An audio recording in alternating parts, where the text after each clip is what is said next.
They kicked me out for being broke. They laughed when I arrived in my old car. They told me I was embarrassing the family. But what they didn't know was that the beautiful beach house they loved more than anything already belonged to me. Before that weekend ended, every one of them would regret the way they treated me. My name is Casey Whitmore. For as long as I can remember, my relatives treated me like I was the failure of the family. They never said it directly when I was younger, but as the years passed, they became less careful with their words. My cousins always showed off their expensive jobs, luxury cars, and fancy lifestyles. At every family gathering, they talked about money and success as if that was all that mattered. I lived a much quieter life. I worked hard, kept to myself, and never felt the need to impress anyone. That summer, our annual family reunion was held at the same beach house everyone loved. It sat right by the ocean and looked like something from a magazine. My relatives spent months talking about the trip and how excited they were to return. The moment I drove into the driveway, I knew I wasn't welcome. My old sedan looked completely out of place beside the expensive SUVs and luxury cars parked outside. As I stepped out, my cousin Sloane looked at my car and smirked. She whispered something to another cousin, and they both laughed. Inside the house, things only got worse. My Uncle Barrett shook my hand and asked if I had finally found a real career yet. Several people at the table laughed. I forced a smile and pretended it didn't bother me. I tried to enjoy the reunion anyway. I helped prepare food, cleaned up after dinner, and stayed polite to everyone. But no matter what I did, I felt like an outsider in my own family. As the evening went on, the comments became more frequent. The looks became colder. Deep down, I could feel that something bigger was coming. I just didn't know how cruel my family was about to become. I stayed outside on the back deck for a while, staring at the dark ocean. The sound of the waves usually helped me relax, but not that night. I could still hear laughter coming from inside the house. Every laugh felt like it was aimed at me. When I finally went back inside, nobody asked where I had been. Nobody seemed to care. The conversation picked up right where it had left off. They talked about investments, promotions, vacations, and expensive purchases. I sat quietly and listened. Aunt Delaney suddenly brought up my cousin Grant's new house. She spent several minutes praising him for making smart choices and building a successful future. Then she looked directly at me and asked why some people never seemed to move forward in life. A few relatives chuckled. Others avoided eye contact, pretending they didn't hear the comment. Sloane wasn't done either. She talked about her promotion for the third time that evening and asked if I was still working the same job. Before I could answer, she said she couldn't imagine being stuck in one place for so many years. The table erupted with laughter again. I felt my face grow hot, but I stayed calm. Arguing would only give them more entertainment. As dinner continued, the atmosphere became even more uncomfortable. People started sharing stories about career achievements and financial success. Every topic seemed carefully chosen to remind me that I didn't belong in their eyes. Then Uncle Barrett pushed back his chair and stood up holding a glass. At first, I thought he was giving a normal family toast. Instead, he began talking about standards. He said family gatherings should celebrate people who work hard and accomplish something meaningful. He spoke about ambition, success, and surrounding yourself with winners. Then his eyes landed on me. The entire room became silent. He said some people brought negativity because they refused to improve their lives. He claimed they held everyone else back. Several relatives nodded as if they fully agreed. Then came words I never expected to hear. They told me future reunions would be better if I stayed away until I could prove I belonged there. For a moment, I couldn't even process what had happened. I looked around the table, hoping someone would speak up. Nobody did. Not a single person defended me. I quietly stood, grabbed my keys, and walked toward the door. Behind me, conversations slowly started again as if nothing important had happened. That hurt more than the insults themselves. The road was almost empty as I drove away from the beach house. The farther I got from my family, the quieter everything became. For the first time that night, I could hear my own thoughts. I kept asking myself the same question. How had things reached this point? I had never asked any of them for money. I had never caused problems at family events. I had never judged them for their choices. Yet somehow, they had decided I was the one who didn't belong. Around midnight, I stopped at a small diner near the highway. I ordered coffee and sat alone in a corner booth. My phone remained silent. No calls. No messages. Not even from relatives who had seemed uncomfortable during dinner. That hurt more than I expected. As I sat there, memories from the past several years came back to me. There was a time when my life looked very different. After college, I struggled more than most people knew. I worked long hours, often taking extra shifts just to cover rent and basic expenses. While other people spent weekends relaxing, I spent mine learning about real estate, business management, and investing. Progress came slowly. There were months when I wondered if all the effort was worth it. Some deals failed. Some plans didn't work out. More than once, I had to start over from scratch.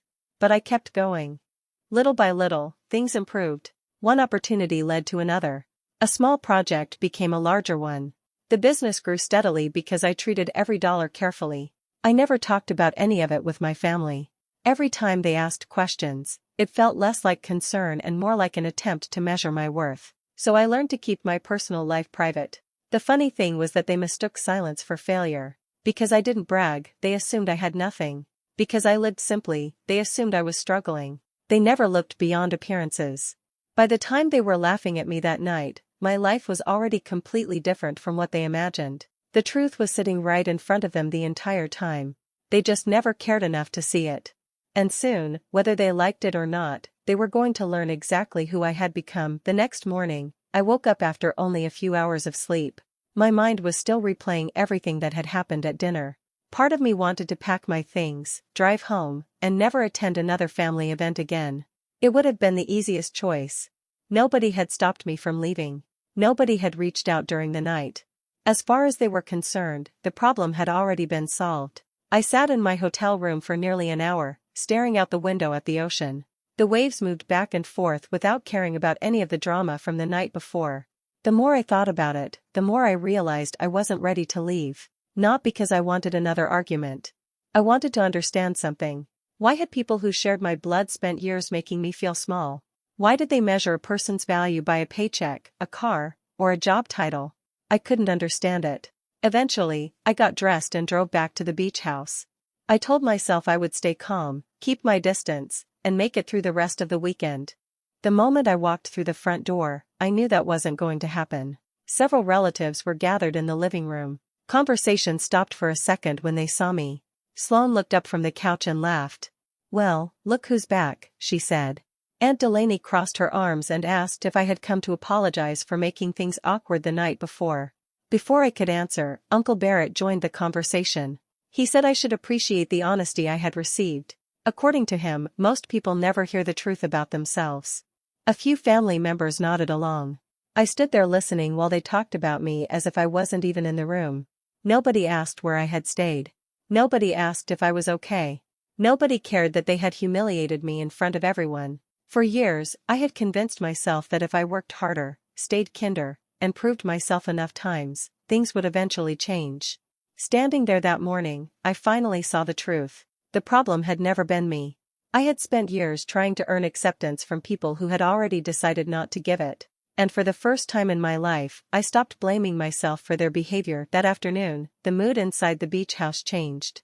After the tension from the morning faded, everyone slowly drifted back into their usual behavior. Music played softly in the background, glasses clinked, and people moved between the kitchen and living room like nothing had happened. Soon the talk shifted to the house itself. My cousin Grant walked out onto the balcony and said this place felt like something out of a dream.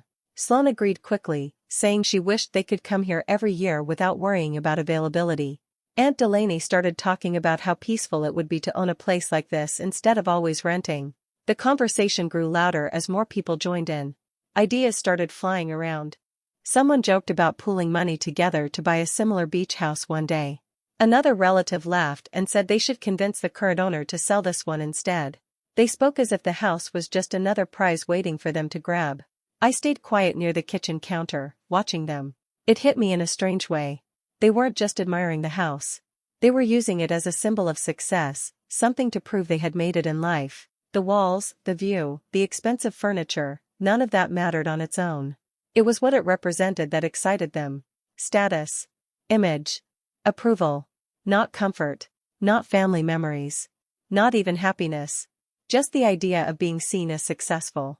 As I listened, I started noticing small things I had ignored before. The way Uncle Barrett carefully avoided talking about his business lately. The way Aunt Delaney always changed the subject when finances came up. The way Sloane's laughter sometimes sounded forced when she talked about her promotion. Behind the confidence, something else was there. Uncertainty. Later, when most of them were distracted in different rooms, I overheard two cousins talking near the hallway. One mentioned how credit card payments were stacking up. The other joked weakly about pretending to be fine until things got better. It wasn't just one or two people. It was more than I expected. The same people who mocked my simple life were quietly struggling to keep their own image alive. Expensive clothes, rented luxury cars, perfect vacation photos, all of it felt less real the more I looked closely. For years, they had acted like I was the one falling behind. But standing there in that house, I realized something I had never seen before. Their confidence wasn't real strength, it was pressure they were hiding behind. The next morning started quietly. Sunlight came through the curtains, and for a short moment, everything felt normal again. Then my phone started ringing on the small table beside the bed. It was Ethan Mercer. His voice was calm, professional, like always. He told me he would be coming to the beach house later in the day. There was an ownership update that needed to be handled in person, along with a few final confirmations for records. I listened without interrupting. I could hear papers turning on his side of the call, like he was already preparing for it. For a few seconds after the call ended, I just sat there. I wasn't angry anymore. Not really. It was something quieter than that. More like clarity. I thought about everything that had been said to me since I arrived. Every laugh. Every comment. Every moment I had stayed silent instead of responding. I didn't plan anything in that moment. I didn't feel like I needed to. But one thought became very clear. I wasn't going to keep protecting people who never bothered to protect my dignity. I got up, made coffee, and looked out at the ocean from the window. The beach looked peaceful, like nothing in the world ever went wrong there. Waves kept moving in and out, steady and patient. A few hours passed. The house slowly came alive again. I could hear footsteps in the hallway, doors opening and closing, and voices drifting in from the kitchen. Someone turned on music. Someone else laughed too loudly, like they were trying to stretch the good mood into the next day. No one looked worried. No one looked like anything could possibly change. By late morning, I heard glasses clinking again. Bottles were opened. The kitchen filled with the smell of food being prepared. They were already planning the day like it was just another vacation. Sloane's voice carried from the living room, excited about going out later. Another cousin was talking about renting jet skis. Even Uncle Barrett sounded relaxed again, telling a story that made everyone laugh. I stood near the stairs for a moment, listening. It felt strange how quickly people forget discomfort when they choose to ignore it. They were laughing, drinking, and talking about plans for the evening, completely unaware that someone was on the way who would change the atmosphere of the entire house without raising their voice at all. I didn't say anything. I just finished my coffee and placed the cup down slowly. The day looked normal from the outside. But not for long. Late that afternoon, a black car pulled up outside the beach house. It slowed down near the entrance and stopped neatly by the driveway. The sound of the engine made a few people look up from their conversations. A man stepped out. It was Ethan Mercer. He looked calm, dressed neatly, holding a small leather folder in his hand. The moment he walked toward the house, the energy inside shifted slightly, but not in a worrying way. If anything, people seemed curious. Sloane was the first to greet him at the door. She smiled like she had met someone from the rental office before. "Hi. You must be here for the house," she said in a friendly tone. Others gathered around quickly, thinking he was just part of the management staff. Uncle Barrett even reached out to shake his hand. Ethan nodded politely and stepped inside without hesitation. His eyes moved around the room once, taking in the space, the people, the noise, the relaxed atmosphere. Then the questions started coming all at once. Someone asked if the house was still available for future bookings. Another cousin wanted to know if prices would stay the same next year. Delaney even asked if they could extend their stay in the future without any issues. Ethan listened without rushing. He placed his folder on the table and gave a small, professional smile. Late that afternoon, a black car pulled up outside the beach house. It slowed down near the entrance and stopped neatly by the driveway. The sound of the engine made a few people look up from their conversations. A man stepped out.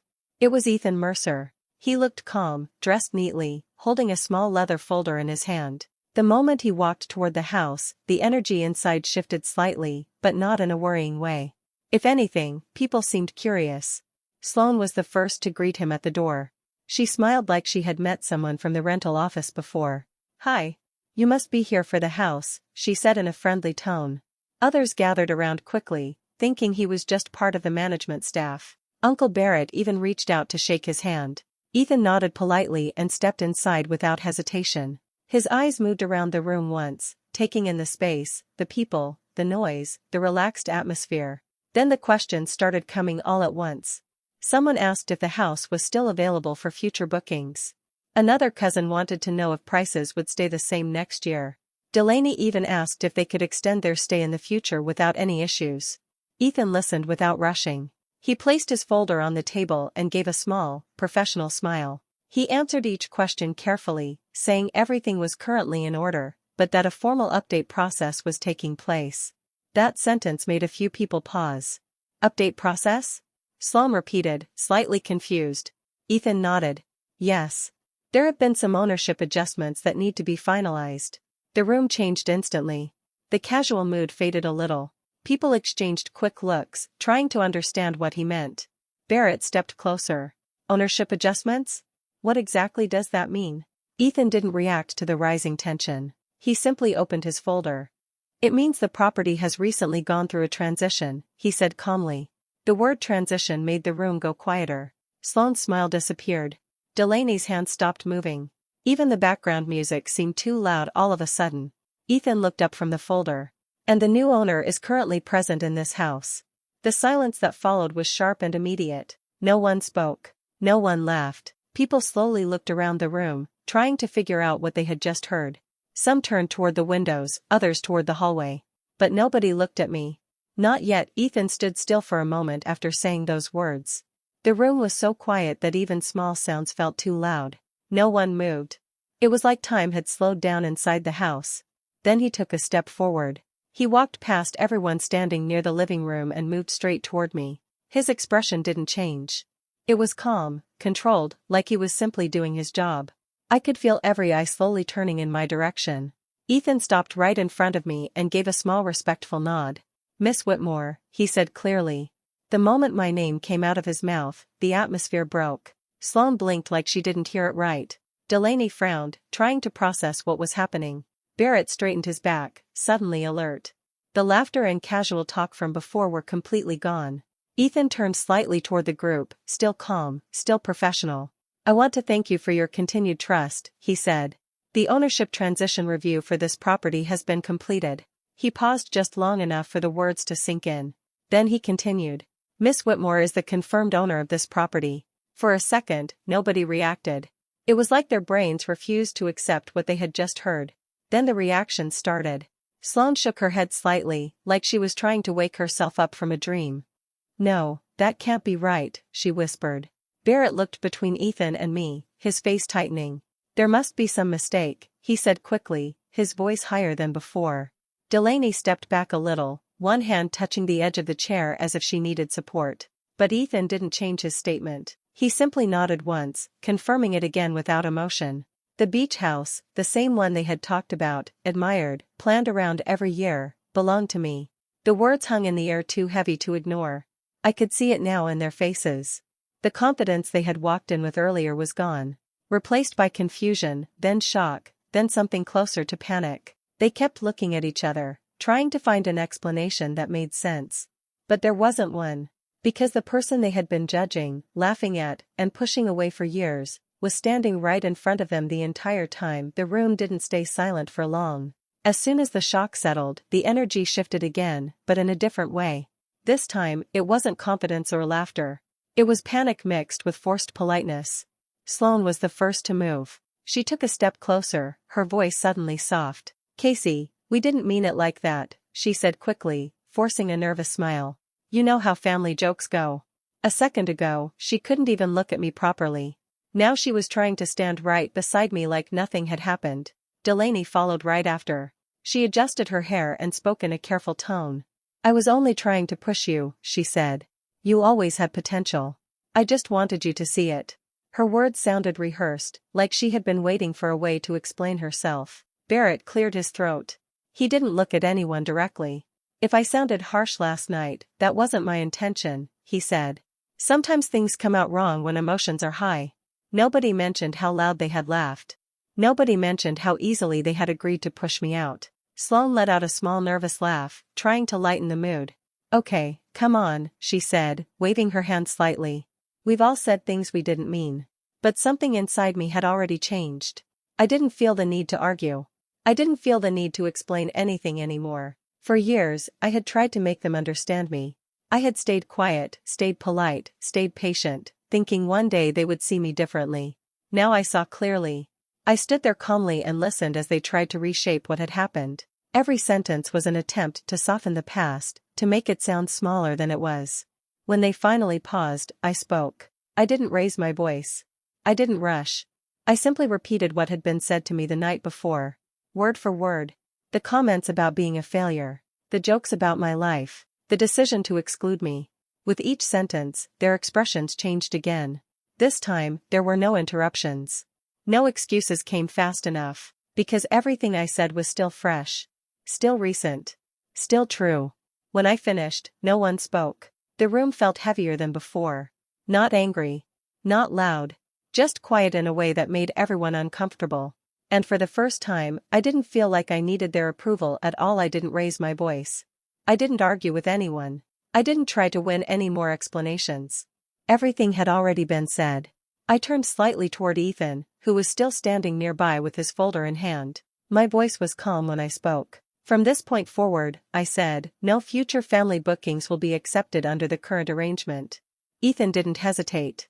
He simply nodded once, like he understood exactly what I meant. The room reacted immediately. It was not loud at first. It was worse than that. It was stillness. Sloane's mouth opened slightly, but no words came out. Delaney froze in place, her hands tightening around her sleeves. Barrett looked like he was trying to process what he had just heard but couldn't make it fit in his mind. Someone in the back whispered something, but even that sounded far away. The idea of returning here every year, of treating this place like their private escape, suddenly didn't exist anymore. I watched it land in their faces. Not anger. Not arguments. Loss. I turned back toward them and spoke one last time, still steady. I hope you all understand something, I said. This place was never just a vacation for me. And family was never supposed to feel like this. No one responded. The silence held. I gave a small nod, not for them, but for myself. Then I added quietly, thank you for showing me what I needed to see. I didn't wait for a reply.